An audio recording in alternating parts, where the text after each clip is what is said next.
Hi guys, it's Ben here from T-Rex Space Station.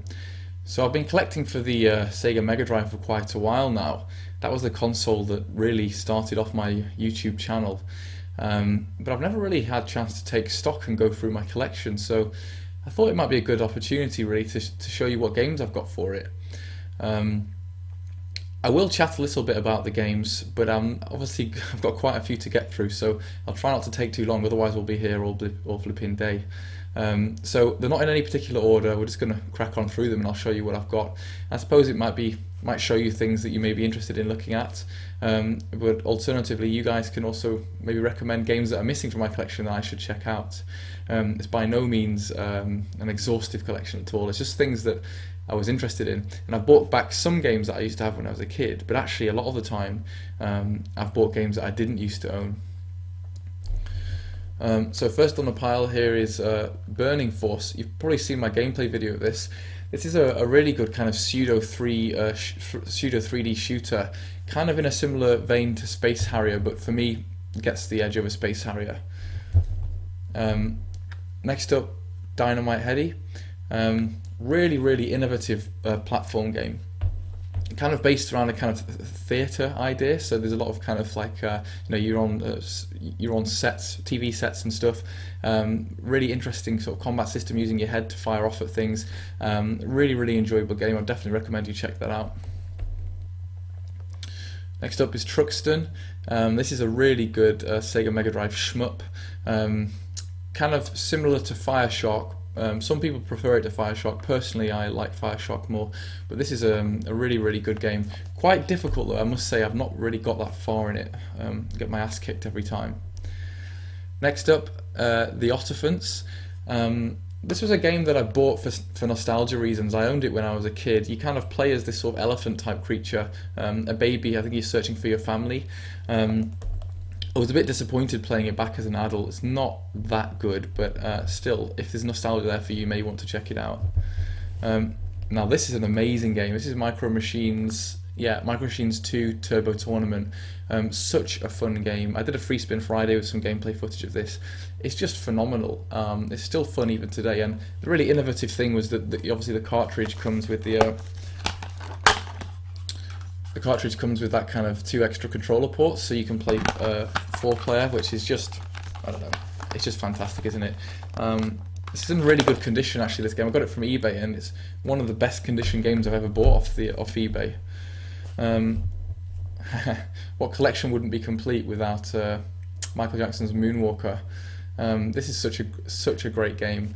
It's got really good music as well, as you would expect. You kind of play as Michael, kicking Stardust out of the bottom of your cool white suit, and yeah, it's just got really good music, very kind of impressive visually for me. Next up is Alien Storm. Now this is one of my favourite Mega Drive games. It's kind of like a beat 'em up, but it mixes elements of sort of a shooter, so sort of isometric shooting. It's a really great game actually, and I would probably rate this above the Streets of Rage games, although I know that's a little bit controversial, but I just like it. It does something new by mixing in those shooting elements, and the characters are kind of fun, there's varied moves, and it's not too hard. I have beat this on single player, not so easy on multiplayer unless you both know what you're doing. Next up is Mega Turrican. This is a game that I bought simply because I'd never played it or heard of it before until I saw a YouTube video, and I like the look of it. You kind of use a Turrican suit. There's a platformer. You use a Turrican suit. You can like transform into a rolling thing. It's just kind of a platformer that has a slightly different edge. And it's pretty fun. Road Rash 2. I don't have any of the other Road Rash games, but this is probably my favourite one anyway. I have played the other two. This is a really great game. You know what you get with Road Rash. Bit of racing, beating other people up. Enough said. Fantastic game. Here's another platformer that I didn't own when I was a kid, but I've bought recently just out of interest. This is Strider, and this is a very highly rated game. Personally, there's no nostalgia there for me, so perhaps I'm a bit more critical than some people would be. I think it's alright. I've not played it that much. The graphics looked a bit buggy to me. There's lots of sort of disappearing sprites and glitches, and I just but I will go back to it because I've heard and people keep raving about how good it is. So yeah, don't take my word for it. Check it out for yourself. Carrying on with the interesting or innovative platform games, this is Ranger X, another one that I learned about from the internet but never owned when I was younger. This is a really cool game. It's a platformer with sort of shooting elements, and you have like a bike that you can control, and you can sort of fly and stuff. And yeah, it's just a pretty cool platform game. More shmups. This is Guy Nauk. I have done a gameplay video of this. It's actually quite a high quality shooter, this, which I really enjoy playing. I haven't beat it, but yeah, graphically it's pretty impressive. There's some interesting things here, so if you're a fan of shmups, you might want to check this out. Sonic 2, probably my favourite in the sort of Sega Mega Drive Sonic games, and yeah, it's just a cool game. I think that the level design in Sonic 2 is slightly better than the first one. Obviously, the first one has more nostalgia for me, but I really like this game, and you know, you get to play as Tails as well, and yeah, it's 2-player, so yeah. Hellfire is a really good shmup. It's hard as nails though. I haven't beat it, but I have got relatively far into it. It's one of those ones that you just need to learn the levels and keep practicing at. Eventually you'll get there. Really good music. One of my favourite shmups on the system. Strongly recommend it to you. As long as you're a bit of a sucker for punishment like me. Fireshark is another one of my favourite shooters, possibly because of the music. I just find that the soundtrack to this is fantastic. It all sounds like kind of 80s Iron Maiden songs. It's really addictive, a lot of fun, and quite challenging. And again, I haven't actually managed to beat this, and believe me, I have tried.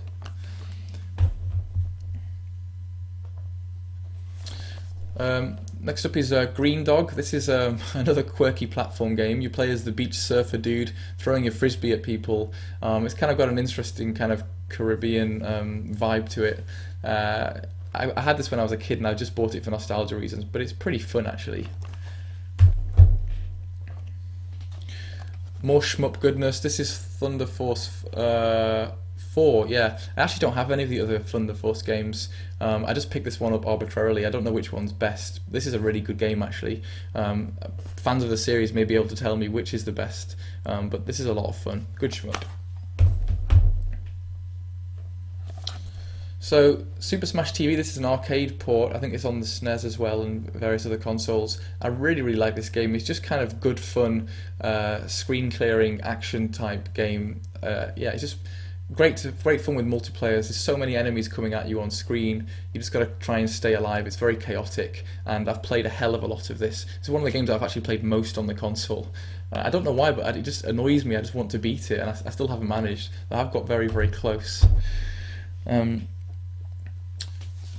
Comic Zone is a really impressive beat 'em up that's done in comic art style. So everything looks sort of hand drawn. It's a really good game. It's really hard though. So I suck at it, but I do still like to play it just because it's a real piece of eye candy. Alicia Dragoon is a game that I owned as a kid that I've bought again as an adult because it's just so good. It's a platformer, but you have these kind of pets that you can level up, and you use them to help. So some of them are dragons, some of them's like a sun thing. They have different attacks, and it's just a new approach to platform games.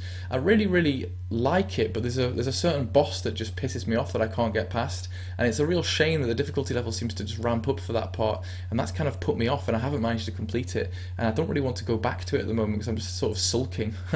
I get like that with games if they're too hard.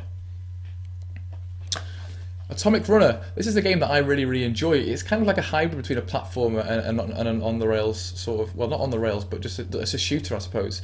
You're kind of forced to keep running on a sort of track level, and you can shoot things all around you, but you have to press a button to turn around, which takes some getting used to. But actually, if you can get past some of the control issues and get into it, I think this is a really good game, and it's very fun. It's pretty addictive, and it's quite hard as well, so I would recommend this.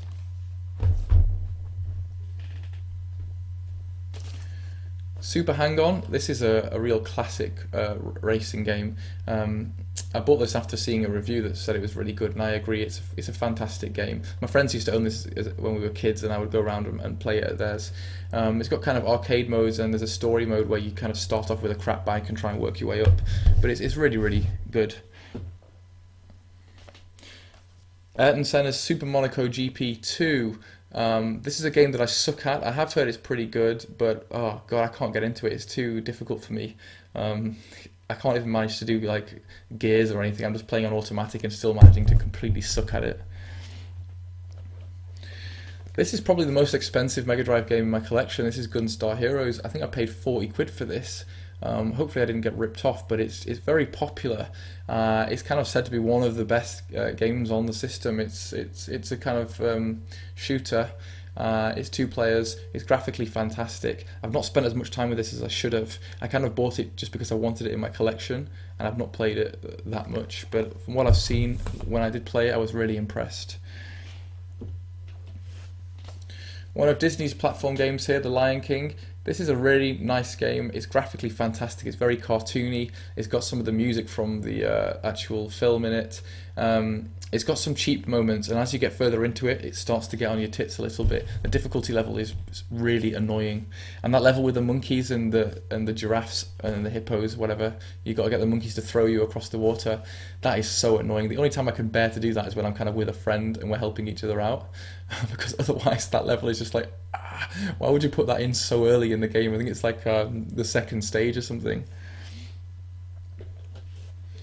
Next up, The Revenge of the Shinobi. I have done a gameplay video of this. This is a fantastic platformer. Play as a ninja, firing shurikens, causing lightning to destroy everything. Enough said.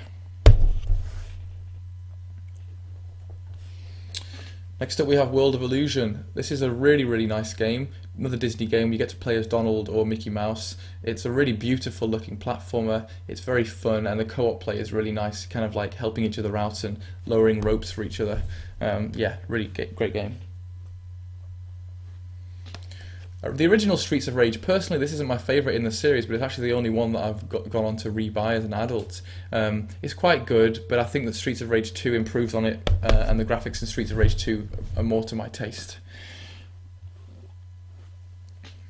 Sunset Riders, this is a great kind of platform / shooter game. You play as cowboys versus the Indians. It's pretty tricky, it's very challenging, but it does have a lot of different, it has 3 different difficulty settings I think, so you can play it on easy and kind of get better. But it is 2-player, and it's really fun to play with a friend. Try and beat it together.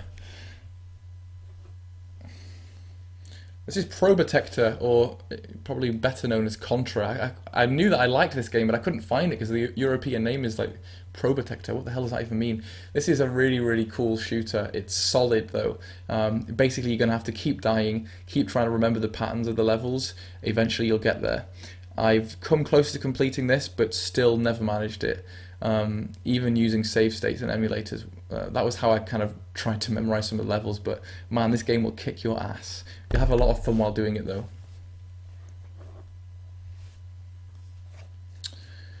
Next up is Disney's Aladdin. This is a really good game. Such a great example of how the graphics on the Mega Drive can be shown off and be really good.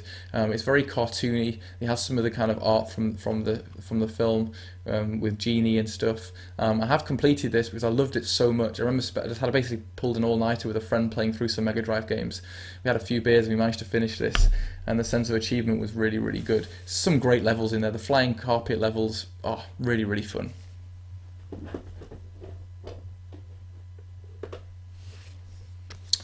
Next up is Altered Beast, a very early platformer on the system. Not one of the best games I've ever played. I have finished it. I didn't really enjoy it. I don't know. I think it's a bit overrated.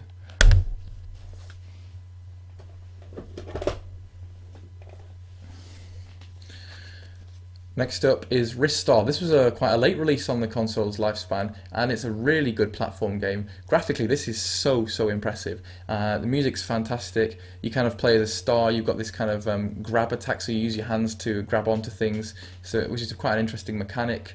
I've played this a lot, and I really enjoy it. Not completed it. Obviously, I've got the original Sonic. Really good game. Still like playing this today. The music is so memorable. I don't think I have to give any sort of explanation about the original Sonic.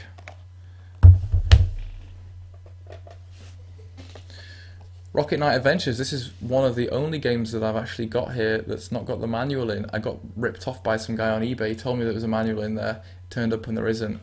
I was mighty pissed, but I was too lazy to sort it out. which is kind of annoying, I know. But the actual game itself is phenomenal. I have completed this as well. I played it through many, many times. It's you just need to check this out. It's a really, really fun game. Hi, sorry about that. I had to go collect the next pile of games because they're all just piling up here around my bedroom. Right, so where were we? Yes. Herzog Zwei. Now, you might not have heard of this game. I saw a review about it and it's very, very highly rated. I would probably call it an early real-time strategy game, which is really impressive on the Mega Drive. You kind of play as a commander that can turn into a ship, and you compete against the CPU to kind of get control of land and resources. It's a really, really impressive game to be on the Mega Drive. It's so impressive that I think CGR Undertow did like a two episode special on it. And it's bloody hard, and I've not really got to grips with it. I know that it's going to be good when I get there, but it needs a bit of time and commitment to kind of get to grips with the controls. But it's very impressive, and I would recommend that you do check this out. Some people say this is like maybe a precursor to StarCraft, actually. So yeah, that's obviously going to be a good thing. This is a pile of shit. I don't know why I bought this. Ghouls and Ghosts. Look at that box art. Is that the coolest cover you've ever seen? This has got to be up there in my favourite video game covers, not just on the Mega Drive, but anywhere. This is a fantastic game. It is bloody punishing. I've got hardly anywhere in this, and I love it every time, just getting beat down. I don't know who made this. This is just like... this is possibly one of the hardest games I've ever played. Castle of Illusion was... I got this game along with Sonic 1 with my first Mega Drive, and I love this game. It's one of my favourite platformers of all time. It's got so much character. I've completed it a good few times, and it's just so graphically impressive, and the level design for a platform game is just really, really innovative. Get this game.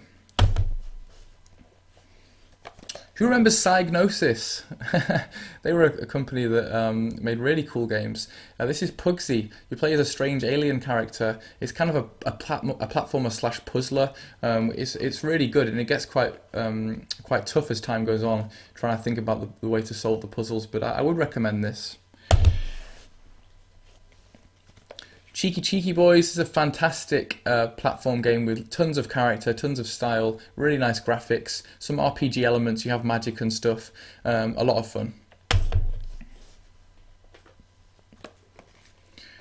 Chakan, a really cool concept for a video game. The lead character is amazing, the art style is fantastic, the mechanics, the controls, the difficulty is all a pile of shite. It is so tough. I mean, rip your hair out tough, and I don't have much hair left anyway, so I can't be going down that route.